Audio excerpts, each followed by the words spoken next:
رسول الله وعلى آله وصحبه ومن والاه أما بعد رب اشرح لي صدري ويسر لي أمري واحلل عقدة من لساني يفقه قولي اللهم بارك لنا في مجلسنا هذا برحمتك يا أرحم الراحمين تقبل الله منا ومنكم فتقبل يا كريم قبل أن نبدأ هذه الدراسة هيا نقرأ البسملة بسم الله الرحمن الرحيم الحمد لله قد أدينا صلاة المغرب بالجماعة. Alhamdulillah kita semua telah menunaikan yaitu salat maghrib berjamaah. Kamal ada seperti biasa sanastamir dirasatana, kita akan meneruskan yaitu pelajaran kita, ta'lim rutin kita ya pada setiap weekend ya. Kalau tidak Sabtu ya Ahad pada maghrib. Untuk hari ini kita akan memulai dengan kitab yang baru. Kitabnya berjudul Ayyuhal Walad. Jemaah sekalian, kitabnya berjudul Ayyuhal Walad yang ditulis oleh Al-Imam Al-Ghazali. Imam Al-Ghazali, di sini ada yang namanya Ghazali. Jadi Imam Al-Ghazali menulis yaitu suatu risalah. Risalah itu surat-surat yang kemudian dibukukan pada akhirnya dan dikenal dengan judul Ayyuhal Walad. Bahasa Indonesianya Ayyuhal Walad itu wahai anakku. Wahai anakku atau singkatnya nak.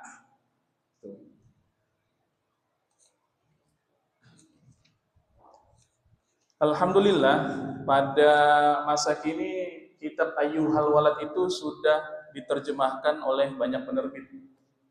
Ya, ini berbeda kondisinya dengan ketika kami belajar waktu itu masih pakai kitab Arab gundul ya. Kalau sekarang alhamdulillah sudah banyak yang menerbitkan versi terjemah bahasa Indonesianya. Jadi kalau yang mau beli silahkan dicari judulnya Ayyuhal Walad. Ya, wahai anakku, wahai anandaku. Nah, sebelum kita mulai bacaan kitab Ayyuhal Walad ini, jadi saya akan menyampaikan terlebih dahulu ada ceritanya, ada penyebab kenapa sih Imam Al-Ghazali menulis Ayyuhal Walad ini. Jadi nggak langsung ujuk-ujuk tiba-tiba menulis. Ada sebabnya. Apa sebabnya?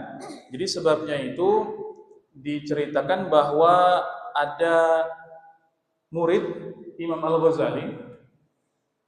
Muridnya itu murid yang sudah lama belajar dengan beliau.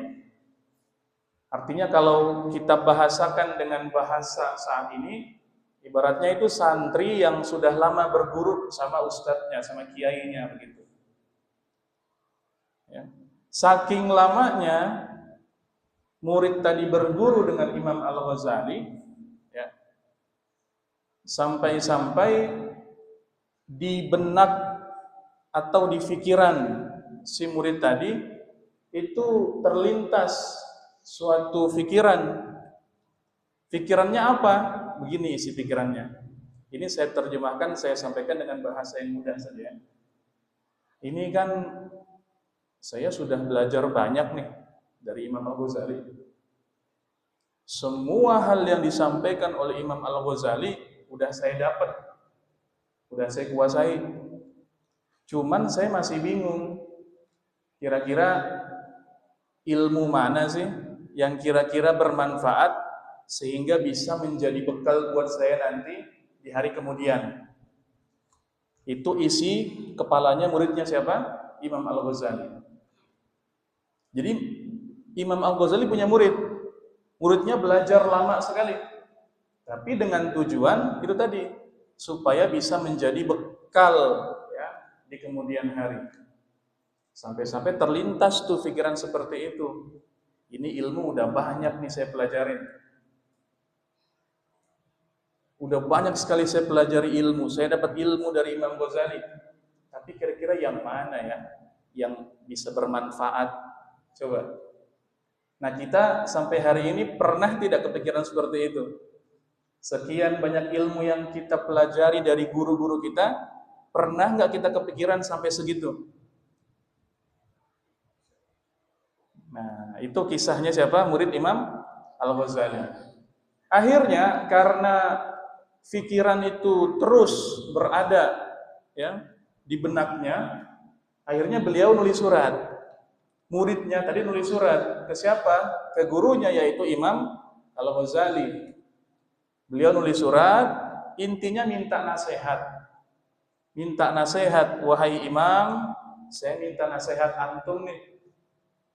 Tolong dong nasihati saya. Biar apa? Biar saya bisa pegang itu nasihat, sehingga nasihat tadi bisa menjadi bekal saya ya beramal sampai nanti menjadi teman saya di kubur, ibaratnya begitu. Kirim surat tuh. Lalu kemudian Imam Al-Ghazali ketika dapat itu surat, membalas surat muridnya tadi. Apa isi balasannya? Kurang lebih begini. Sebelum nulis ayyuhal waladnya ini ya, kurang lebih begini isi balasannya. Wahai muridku, kamu kan sudah lama belajar sama saya. Ya kan? Kamu sudah lama belajar sama saya. Dan nasihat-nasihat saya itu ya tersebar di berbagai macam kitab-kitab yang udah saya tulis. Kalau dengan mata pelajaran atau dengan porsi belajarmu yang sudah banyak itu, kamu nggak bisa mengambil beberapa poin penting dari pelajaran yang udah aku sampaikan, terus ngapain aja kamu selama ini? Paham maksudnya? Paham? Kamu udah lama nih belajar sama saya. Udah lama nih. Ngakunya udah paham apa-apa yang udah saya sampaikan. Kan begitu. Masa dengan banyaknya ilmu yang udah saya kasih, kamu nggak bisa ngambil manfaat apa-apa? Berarti selama ini ngapain aja kamu? Ngerti maksudnya? Nah, itu. Tapi jawaban Imam Al-Ghazali ketika mengatakan seperti itu bukan berarti beliau marah. Bukan berarti beliau ngedumel, tahu ngedumel ya, ngomel-ngomel ke muridnya. Ah, kamu dasar payah, bukan. Dasar murid bodoh, enggak. Tapi Imam Al-Ghazali sebelum memulai nasihatnya, beliau seperti mengingatkan dulu. Mengingatkan ya, bahwasanya waktumu belajar itu ya harus dimanfaatkan dengan baik, jangan sampai berlalu begitu saja. Kurang lebih itulah ya yang bisa kita ambil. Nah, baru setelah itu muridnya tadi ya mengatakan, ya saya bukannya tidak bisa ngambil manfaat, cuman saya pengen ada semacam nasihat khusus gitu loh. Nasihat khusus buat saya nih, biar bisa saya pegang menjadi bekal kehidupan saya hingga hari kemudian. Paham sampai sini? Nah, akhirnya di situ Imam Al-Ghazali ya menulis risalahnya sebagai jawaban dari permintaan muridnya tadi. Nah, ini ada hikmah di sini, ada pelajaran nih. Jadi nanti ketika kita semua sudah selesai misalnya dalam menuntut ilmu, dalam artian selesai bukan berarti berhenti ya, tapi misalnya selesai menuntut ilmu ya bisa di sekolah, di pesantren, di universitas, di kampus, di mana-mana tempat. Ketika kita mau pamitan dengan guru kita, maka jangan cuma pamit. Jangan cuman makasih Ustaz, tapi Ustaz pulang dulu Ustaz, tapi Ustaz ada acaranya keluarga aku, ada acara kakak sepupuku. Bukan begitu. Tapi Ustaz, maaflah banyak salah Ustaz. Bukan begitu. Tapi apa? Kalau mau pamitan, minta nasihat dulu. Terserah apapun. Jadi jangan kita pergi dengan apa? Dengan tangan kosong bahasanya. Ngerti tangan kosong? Meskipun kita sudah belajar. Kita sudah belajar lama, setahun, 2 tahun, 3 tahun, 6 tahun. Tapi pamitlah dengan meminta nasihat. Atau kalaupun nggak sempat minta nasihat, coba cari waktu, cari momen yang lain untuk berkunjung kembali ke guru kita itu. Ngapain? Ya minta nasihat juga. Assalamualaikum ya Syekh, Assalamualaikum ya Ustaz, Assalamualaikum ya Kiai. Wah, kemana aja ente? Kok baru kelihatan? Ya Ustaz, kami begini. Barulah, mohon maaf Ustaz, saya mau minta nasihat karena saya begini. Nah, itu adab seorang penuntut ilmu. Dan gurunya juga sama. Ketika muridnya minta nasihat, jangan dikacangin, tahu dikacangin, jangan dicuekin. Ketika muridnya datang baik-baik minta nasihat, ya sampaikan nasihat itu. Apapun itu, meskipun hanya satu kalimat. Yang penting tetap dikasih nasihat.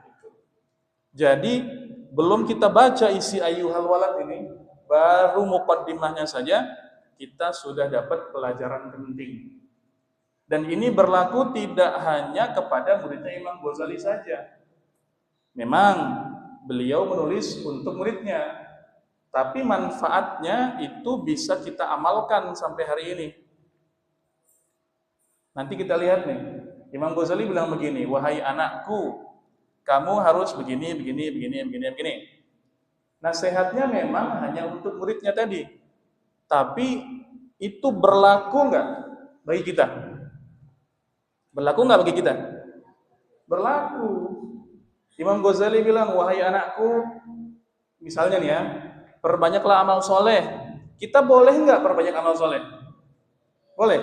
Ya boleh dong. Imam Ghazali misalnya bilang, wahai anakku, kamu jangan main-main ketika sedang ibadah. Kan gitu. Berarti kalau kita laksanakan, kita amalkan itu boleh tidak? Ya boleh. Jadi ini istilahnya suratnya memang bersifat khusus, ya, untuk siapa tadi? Muridnya. Tapi manfaatnya itu bisa secara umum, kita boleh mempraktekkan, mengamalkan apa yang disampaikan oleh Imam Al-Ghazali di sini. Ya, kita mulai nih. Bismillahirrahmanirrahim. Nah ini saya baca matannya dulu ya, bahasa Arabnya dulu ya.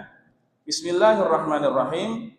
I'lam ayyuhal walad al-muhibbu al-aziz. Wah, ini baru mulai, ini sudah langsung dengan kalimat yang luar biasa nih Imam Ghazali ini. I'lam ayyuhal walad al-muhibb al-aziz. Ketahuilah wahai anandaku yang tercinta yang mulia. Coba itu.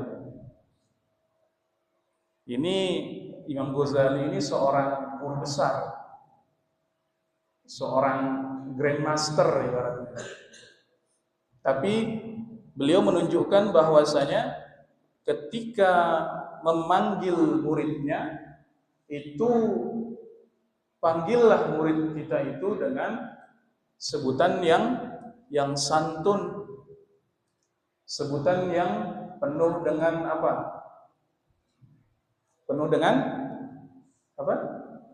Penuh dengan apa? Sanjungan. Tahu sanjungan? Ini kan bukan anak beliau. Ini bukan anak kandung, ini muridnya. Tapi di sini Imam Ghazali manggil anaknya dengan sebutan ayyuhal walad. Kalau kita, nah, ya kan? Baru awal aja sudah dikasih contoh sama Imam Al-Ghazali. Kalau manggil anak, kalau manggil murid itu dengan kalimat yang santun. Wahai anakku yang tercinta yang mulia. Nah, Kan enak kalau begitu. Bukan diteriakin. Enggak. Oh, dasar kamu. Apa? Ya, bocah tolol lah misalnya. Ya, paham? Ya kan? Ya. Jadi Imam Al-Ghazali memanggil bahkan ke muridnya itu dengan kalimat yang super santun, super ramah. Kalau ke muridnya aja begini, gimana ke anak kandung? Paham maksud saya? Atalallah baqa'aka fi ta'atih wa salaka bika tariqa ahibba'i. Nah, wahai anandaku yang tercinta, yang mulia, semoga Allah Subhanahu wa taala memanjangkan usiamu senantiasa dalam ketaatan kepada Allah. Coba tuh, perhatikan nih doanya Imam Ghazali. Semoga Allah Subhanahu wa taala memanjangkan usiamu senantiasa dalam ketaatan kepada Allah. Berarti Imam Al-Ghazali mendoakan semoga engkau panjang umur plus taat kepada Allah. Nah, ini juga bisa kita amalkan ketika ada temannya, ada keluarganya misalnya yang ulang tahun. Jangan cuma didoakan panjang umur ya. Panjang umur ya, Beb. Panjang umur ya, sayang. Panjang umur ya, kurang. Tapi apa? Semoga engkau panjang umur dan senantiasa dalam ketaatan kepada Allah. Karena apa gunanya panjang usia tapi tidak taat kepada Allah? Rugi tidak hidup itu? Rugi sekali. Jadi Imam Ghazali langsung tuh mendoakan, wahai anandaku yang tercinta yang mulia, semoga Allah senantiasa semoga Allah memanjangkan usiamu senantiasa dalam ketaatan kepada Allah. Dan ada lagi lanjutannya tuh. Wasalaka bika tariqa ahibbai. Dan memasukkanmu ke dalam golongan orang-orang yang dikasihi oleh Allah Subhanahu wa taala. Perhatikan nih, ya. Baru mulai Imam Al-Ghazali sudah mendoakan yang baik-baik. Wahai anakku, hei nak, mudah-mudahan kamu usiamu panjang, terus taat sama Allah, dan mudah-mudahan Allah Subhanahu wa taala memasukkan kamu ya ke dalam golongan orang-orang yang bukan orang-orang yang mencintai Allah, tapi yang dicintai oleh Allah. Beda enggak itu? Beda. Mencintai kan kita saja. Contoh misalnya, saya mencintai klub Real Madrid misalnya. Saya mencintai klub Real Madrid. Gunanya apa? Ada nggak gunanya? Ada gunanya? Nggak ada. Oke, saya mencintai Real Madrid. Apakah Real Madrid mencintai kamu? Paham? Ya kan? Atau misalnya Mas buka Ibnu ya. Ibnu mencintai negara Portugal karena ada Ronaldo misalnya. Iya. Apa gunanya? Bisa dipahami nih logikanya, ya. Atau begini yang gampang lah. Saya mencintai dia, misalnya. Dia itu perempuan. Ya. Misalnya nih, saya mencintai dia. Terus kenapa? Apa gunanya? Gunanya apa? Tidak ada kan? Tapi kalau saya dicintai oleh dia. Wih, itu baru mantep itu. Iya. Ngerti ya dari sini ya? Jadi Imam Al-Ghazali mendoakan muridnya dengan doa yang terbaik. Semoga engkau dimasukkan oleh Allah ke dalam kategori ya orang-orang yang berjalan ya orang-orang yang berada orang-orang yang dicintai oleh Allah. Beda nggak doanya ketika misalnya semoga engkau masuk ke dalam golongan orang-orang yang mencintai Allah. Satu. Yang kedua, semoga engkau masuk ke dalam kategori orang-orang yang dicintai oleh Allah. Beda tidak? Beda kan? Mana yang lebih tinggi levelnya? Mencintai atau dicintai? Dicintai. Nah, itu. Kemudian apa lagi kata beliau? Anna mansyurun nasihati yuktabu min ma'dinir risalati alaihi salatu wassalam. In kana qad balaghaka minhu nasihatun fa ayyu hajatin laka fi nasihati wa illam tablughka faqul li madza hasalta fi hadhihi as-sinina al-madiyah. Kata beliau Imam Al-Ghazali, ketahuilah bahwa nasihatku yang sudah tersebar di mana-mana itu sumbernya dari risalah Rasulullah sallallahu alaihi wasallam. Jika sebagian nasihat tersebut sudah sampai kepadamu, ya, yang tadi itu, maka nasihat apa lagi yang kamu perlu dari saya? Atau jika belum sampai kepadamu nasihat yang kamu butuhkan, maka jawab pertanyaanku.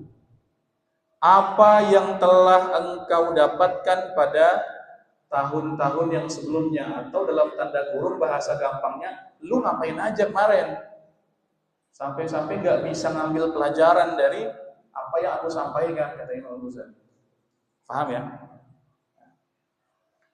Kemudian lanjut lagi, ayyuhal walad, wahai anakku, min jumlati ma nasaha bihi Rasulullah sallallahu alaihi wasallam ummatahu qawluhu alamatu i'radillahi ta'ala 'anil 'abdi ishtighaluhu bima la ya'ni. Perhatikan. Ini pesan Imam Al-Ghazali ya, supaya tidak menyia-nyiakan waktu. Ya. Nah, di antara perkara yang pernah dinasihatkan oleh Rasulullah sallallahu alaihi wasallam kepada umatnya, yaitu apa? Tadi, alamatu i'radillahi ta'ala. Di antara tanda berpalingnya Allah Subhanahu wa ta'ala kepada seorang hamba adalah ishtighaluhu bima la ya'ni. Ketika seorang hamba itu mulai menyibukkan diri dengan sesuatu yang tidak ada manfaat baginya. Tuh. Saya ulang ya. Imam Al-Ghazali memulai nasihatnya ini dengan mengutip sabda Nabi sallallahu alaihi wasallam. Isinya apa? Isinya adalah wanti-wanti. Tahu wanti-wanti? Warning. Warning. Tahu warning ya? Perhatian. Ya, warning, hati-hati. Di antara tanda bahwa Allah Subhanahu wa ta'ala itu berpaling dari seorang hamba. Tahu berpaling? Berpaling itu artinya ya cuek. Tidak peduli. Tidak peduli. Tapi jangan disamakan dengan cueknya kita ya. Beda. Jangan disamakan dengan tidak pedulinya kita. Ya, di antara tanda bahwa Allah Subhanahu wa ta'ala berpaling dari seorang hamba adalah ketika seorang hamba tersebut mulai menyibukkan diri dengan hal-hal yang tidak ada manfaatnya. Paham tidak sampai sini? Artinya begini, sekarang kita sama-sama melihat, ya, kehidupan kita ini sekarang lebih banyak melaksanakan hal yang berfaedah atau tidak? Itu. Kalau kebanyakan kehidupan kita melakukan hal-hal yang tidak berfaedah, maka hati-hati. Itu bisa menjadi tanda bahwa Allah Subhanahu wa taala sudah gak peduli sama kita. Pertanyaannya, mau tidak kita diabaikan oleh Allah? Mau tidak? Tentu tidak. Makanya ini nasihat pertama Imam Al-Ghazali ini. Hati-hati, jangan sia-siakan waktu. Ya, waktu kita itu harus senantiasa dilakukan, ya, harus senantiasa kita melaksanakan hal-hal yang sifatnya berfaedah, bermanfaat. Ya. Ini bisa kita sama-sama perhatikan kok, nggak usah perhatikan orang lain. Perhatikan diri kita sendiri. Kalau memang dirasa, wah tiap hari tidur mulu saya ini, tiap hari main game terus saya ini, tiap hari mabar terus, tiap hari cuman ya kuliner, tiap hari cuman apa? Tahu nolep tidak nolep? Nolep itu tiduran, kemudian dia ambil HP-nya. Ya. Ingat, kalau hari-hari kita kebanyakan melakukan hal-hal yang tidak bermanfaat, hati-hati. Itu bisa jadi tanda bahwa Allah Subhanahu wa taala sudah tidak peduli lagi sama kita. Harus segera bertaubat. Banyak-banyak istighfar, kemudian ubah kebiasaannya menjadi kebiasaan melakukan hal-hal yang bermanfaat, berfaedah. Oke? Saya kira ini dulu ya, nasihat pertama. Jadi kita jangan sampai menyia-nyiakan waktu. Gak kerasa, tidak terasa waktu itu. Tiba-tiba sudah jam segini, sudah mau isya. Tiba-tiba nanti sudah mau makan, tiba-tiba sudah waktu tidur. Tiba-tiba sudah hafiz 30 juz. Masya Allah, gak kerasa kan? Makanya jangan sia-siakan waktu. Ya, dan ini berlaku untuk kita semua, berlaku untuk yang masih anak-anak, yang remaja, yang sudah bapak-bapak, ibu-ibu, yang sudah kakek-kakek, nenek-nenek, berlaku semuanya. Kalau lebih banyak kegiatannya itu melaksanakan hal-hal yang tidak berfaedah, ya maka hati-hati, tunggulah kehancuran. Pasti merugi orang-orang yang begitu. Dan kita semuanya berharap semoga kita tidak termasuk golongan yang seperti itu. Amin ya rabbal alamin. Baik, cukup sampai di sini untuk pertemuan Ayyuhal Walad kali ini. Insyaallah kita sambung di pertemuan yang akan datang. Naftatim bil hamdalah wa du'a kafaratul majlis.